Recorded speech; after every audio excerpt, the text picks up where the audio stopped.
I took the Hugging Face course on AI agents for you. So here's a summary in 20 minutes to learn everything about AI agents as a complete beginner. Now this Hugging Face course is meant to help you understand, use, and build your own AI agents. Now this introduction to understanding and building AI agents is only the first unit of Hugging Face's entire agents course.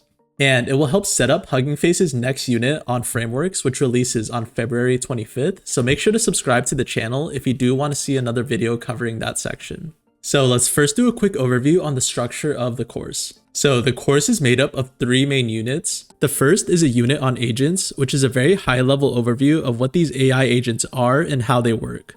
Following this, we have an overview of LLMs, and this unit basically shows you the brains that power the AI agent. Then we have the third unit, which is an overview of tools. Now this section here just shows the capabilities of the AI agent and what you can actually use AI agents for. Then we have a section on the entire AI agent workflow. And this is one of my favorite units since it shows you how AI agents actually function, from first receiving commands, thinking and reasoning, and then finally performing actions. And then finally, the last unit is where we'll build our own AI agent using all of the info that we've learned. So now let's get started. In the first unit, it's important to understand what an agent is. So agents are systems that use AI models to interact with its environment to achieve a goal. So to put this more simply, agents will first receive commands, and then after receiving a command, the agent will then start reasoning and planning, and then executing the command using tools that it has. So here's a practical example. You can ask an agent for a coffee. The agent will then reason and plan and think about the steps and tools he needs to get a coffee. He will first go to the kitchen, then use the coffee machine, then brew the coffee, and then bring the coffee back. This is all within the reasoning and planning step. Following this, the agent now has a plan to act. So to make a coffee, the agent uses a coffee machine and brews a coffee. And the coffee machine is the tool the AI agent uses to perform an action. And then to finish the task, the agent will then bring the coffee to us.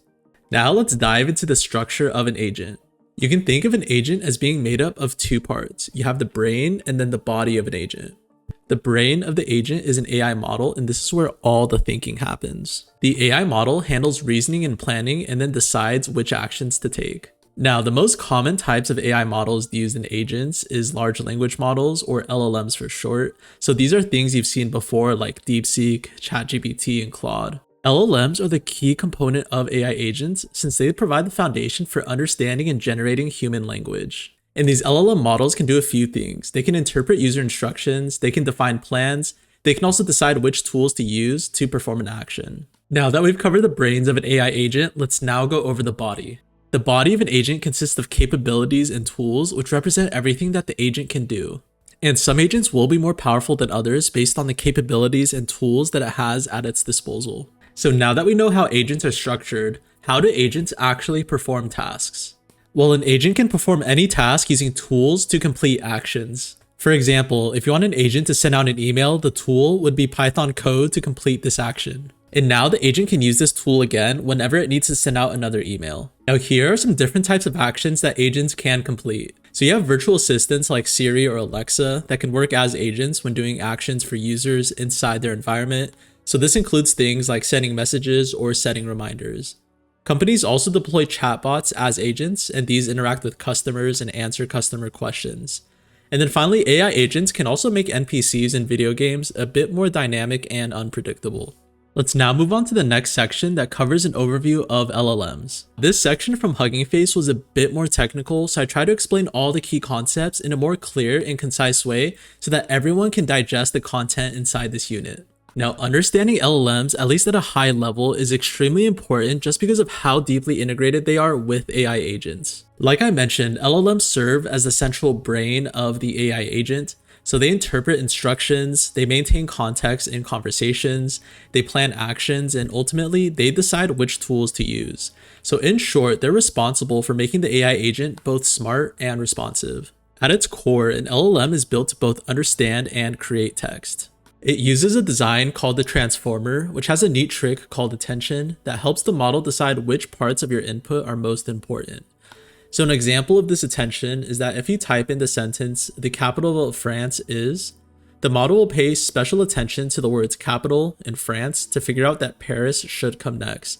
This makes sure that the model is both accurate and efficient. Now, there are three types of transformer models. The first is encoders, and you can think of these as readers. So they take in text and they convert it into a form, usually a set of numbers that a computer can understand. They're great for tasks like figuring out the overall meaning of text, categorizing text, or finding similar pieces of text. So just think of it like readers that take the text you provide and they analyze it for you.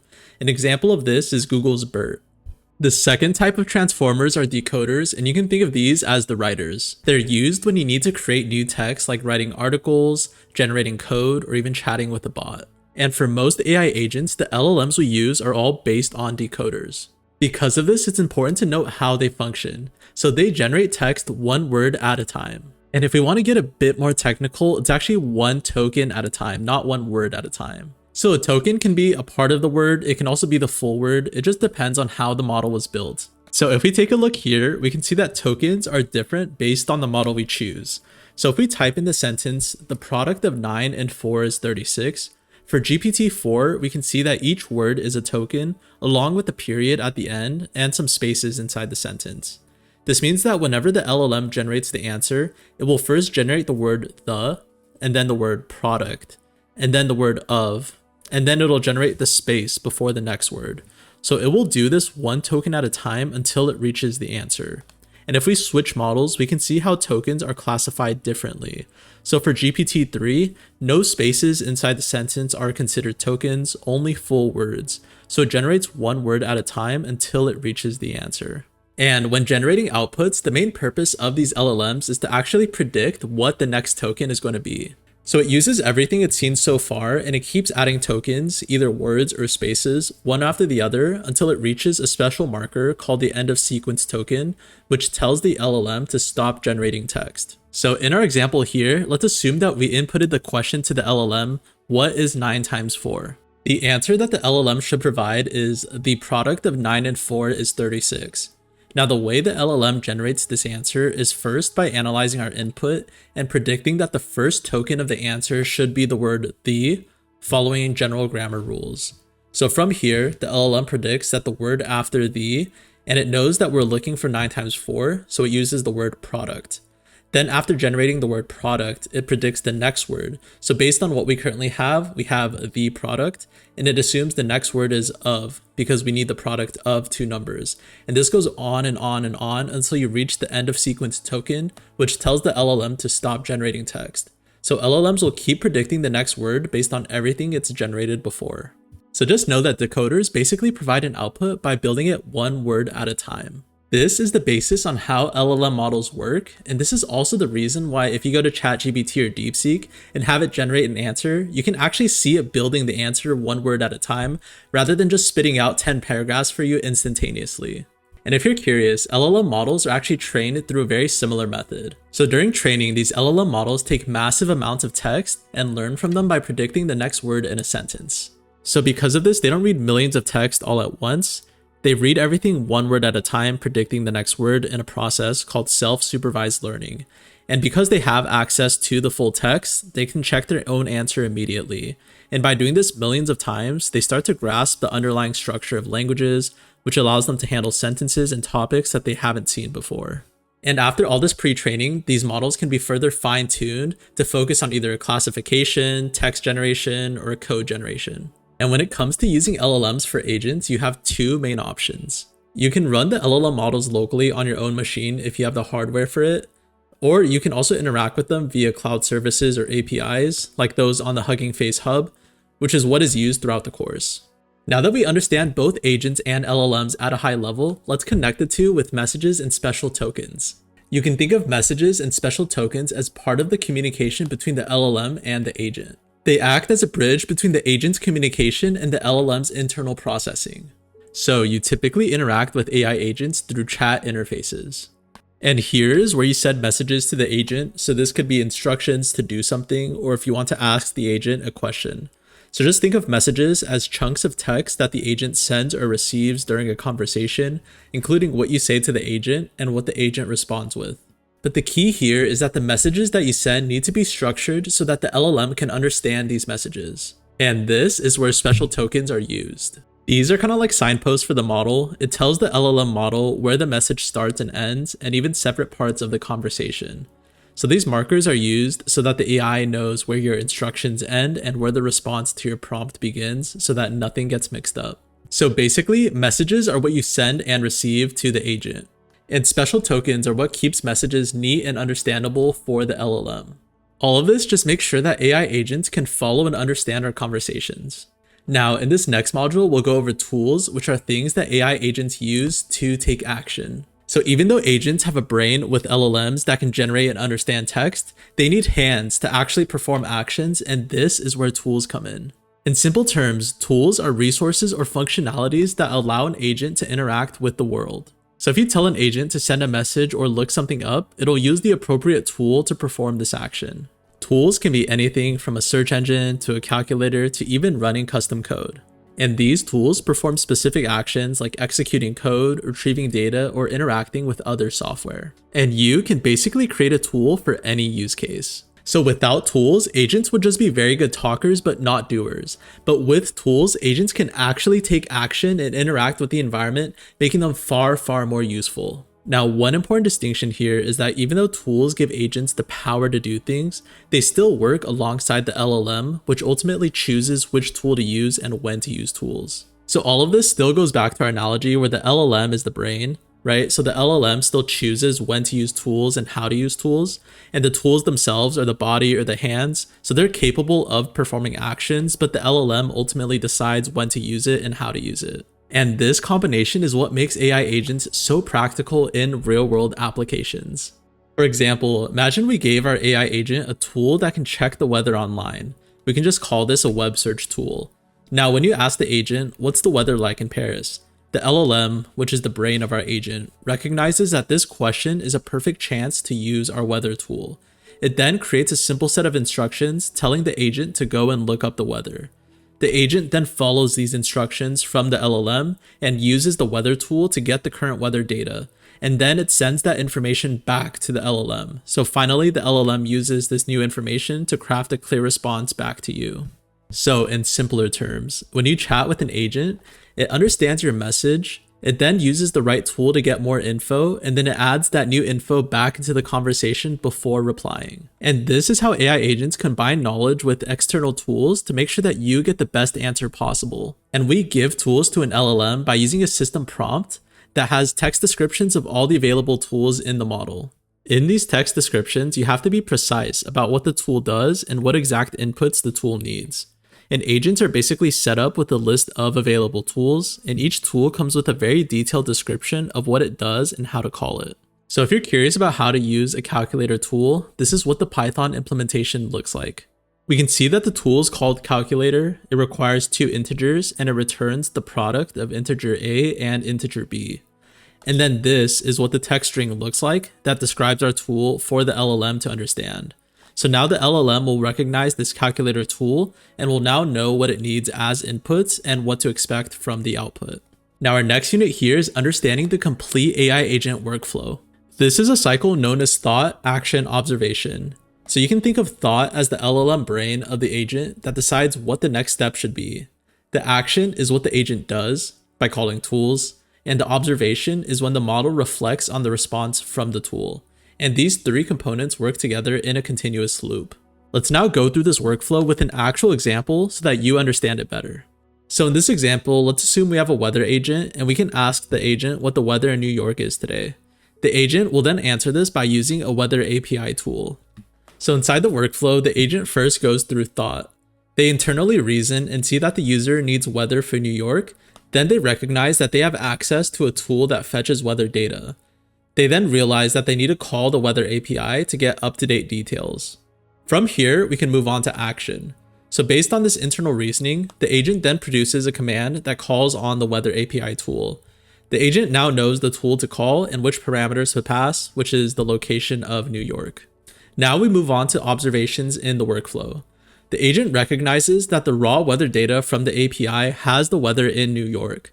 This observation is now added to the prompt as additional context and confirms whether we got the correct info and whether the action succeeded or not. Now, like I mentioned, this workflow is in a continuous loop, so we now go back to thought. Inside thought, we now have the updated observation, which is the weather data, and now the agent can think of creating an answer for the user. We now move once again to action. The agent provides a final response formatted as we asked it to. The final action that closes this loop is the agent's response that says the current weather in New York is partly cloudy with a temperature of 15 degrees. Now let's create our very first AI agent in this final unit. Now let's go over how to create a simple AI agent in this final unit of the very first Hugging Face agent course. So this unit uses small agents, which provides a framework for easily creating agents.